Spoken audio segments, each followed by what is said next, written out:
2023 April 1 കൊല്ലം MP NK Premachandran ഒരു Facebook post ഇട്ടു.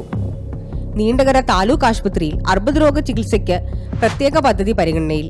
കേന്ദ്ര ആരോഗ്യ മന്ത്രാലയത്തിന്റെ ശുപാർശകൾക്ക് വിധേയമായി പദ്ധതിക്ക് അന്തിമ അംഗീകാരം നൽകും എന്നൊക്കെയായിരുന്നു ഈ പോസ്റ്റിലെ അവകാശവാദങ്ങൾ.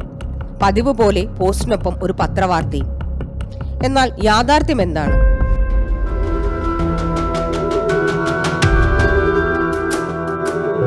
കൊല്ലം, പത്തനംതിട്ട, ആലപ്പുഴ ജില്ലകളിലെ ജനങ്ങളുടെ ആശ്രയമാണ് താലൂക്ക് ആശുപത്രിയിൽ പ്രവർത്തിക്കുന്ന ക്യാൻസർ ചികിത്സാ കേന്ദ്രം.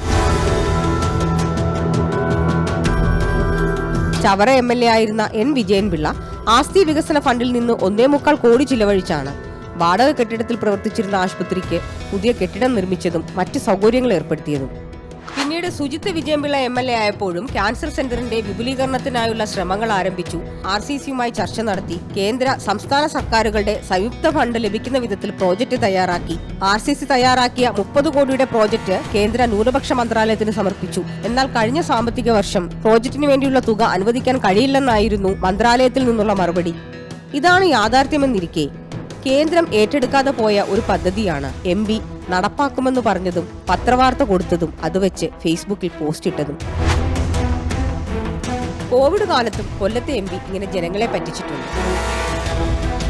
MP ആവശ്യപ്പെട്ടതനുസരിച്ച് ചവറ IRE യൂണിറ്റ് നീണ്ടകര ആശുപത്രിയിൽ വെന്റിലേറ്റർ സ്ഥാപിക്കാൻ 10 ലക്ഷം രൂപ അനുവദിച്ചു എന്നായിരുന്നു MPയുടെ അവകാശവാദം. എന്നാൽ അത്തരമൊരു വെന്റിലേറ്റർ ഈ ആശുപത്രിയിലില്ല. അതുപോലെ വെന്റിലേറ്റർ വരാൻ പോകുന്നെന്ന് പറഞ്ഞ് മൊത്തം ഫ്ലെക്സ് അടിച്ച് പ്രദർശിപ്പിച്ചതല്ലാതെ അവിടെ വെന്റിലേറ്ററും കാര്യങ്ങളും ഒന്നും തന്നെ അദ്ദേഹം തന്നിട്ടില്ല. രോഗികളോടും വേണോ MPയുടെ വാഗ്ദാന തട്ടിപ്പ്?